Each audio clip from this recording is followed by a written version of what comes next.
menterinya Presiden Prabowo atau lu keluarganya Presiden Prabowo, apakah lu malu dengan hancur leburnya core stress ini? Apakah lu malu dengan terbitnya satu aplikasi berbasis IT yang mana tidak bisa diakses tapi error, nggak bisa dibuka, kemudian setelah dibuka di sini kena batu, di sini diperbaiki, di sana ada batu, di sini diperbaiki, di sana ada gunung, semuanya bermasalah.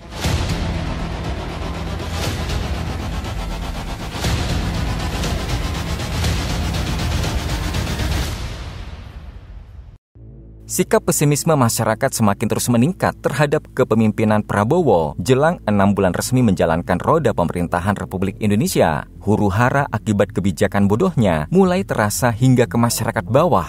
Mulai dari usulan bahwa rumah dan lahan milik masyarakat yang terbelengkalai dan sudah lama tidak ditinggali oleh pemiliknya akan diklaim oleh pemerintah untuk masa mendatang. Kebijakan yang lahir dari niatan mulia semestinya tak hanya menggema di ruang kekuasaan, tetapi juga menyentuh denyut nalar publik. Yang masyarakat nantikan selama ini adalah disahkannya undang-undang perampasan aset koruptor, bukan justru merampas aset masyarakat yang rumah dan tanahnya terbengkalai. Dulu sangat ngotot menjadi presiden dalam bayang-bayang harapan yang pernah dijanjikan. Prabowo ingin menjadikan bangsa ini menjadi macan Asia, rupanya menjadi macan ompong. Banyak ide yang tak masuk akal dirancang, tetapi tak satu pun yang berhasil. Berikut ini beberapa program Prabowo yang bikin rakyat menderita. Kita harus waspada mulai sekarang. Namun sebelum ke pembahasannya, klik subscribe-nya sekarang juga.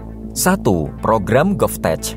Selain kebijakan merampas aset tanah dan rumah rakyat yang terbengkalai, saat ini pemerintahan Prabowo lagi menggarap sebuah program bernama GovTech atau Government Technology, di mana dengan aplikasi berbasis teknologi terintegrasi ini, pemerintah menargetkan seluruh rakyat Indonesia untuk memiliki rekening bank yang terpusat dengan sistem GovTech. Dalam kampanye program ini, pemerintah meminta seluruh masyarakat membuka akun bank. Kebijakan ini menuai kritik keras. Pasalnya pemerintah disebut akan mengetahui seluruh transaksi keuangan dan aset kekayaan masyarakat. Yang bukan tak mungkin, masyarakat yang kaya akan diperas dan dipermainkan pemerintah. Ini cara busuk Prabowo dalam memeras masyarakat untuk tujuan politik dan kekuasaan.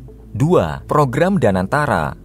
Di tengah segala ketidakpastian ini, Prabowo justru mengeluarkan ide konyol berikutnya, yaitu Danantara atau Daya Anagata Nusantara, yang diduga ini akan menjadi ladang korupsi baru bagi pejabat-pejabat rakus. Banyak yang merasa khawatir untuk menabung di bank BUMN karena takut akan adanya penyalahgunaan. Masyarakat juga khawatir Danantara berakhir sama seperti nasib skandal 1MDB di Malaysia. 1MDB atau One Malaysia Development Berhad adalah dana investasi negara yang didirikan pada 2009 dengan bantuan Financial Malaysia, JOLAW, untuk mendorong pembangunan ekonomi. Najib Razak yang menjabat sebagai Perdana Menteri dari 2009 hingga 2018 ikut mendirikannya. Antara 2009 hingga 2013, 1MDB mengumpulkan miliaran dolar melalui penerbitan obligasi untuk proyek investasi dan kerjasama bisnis.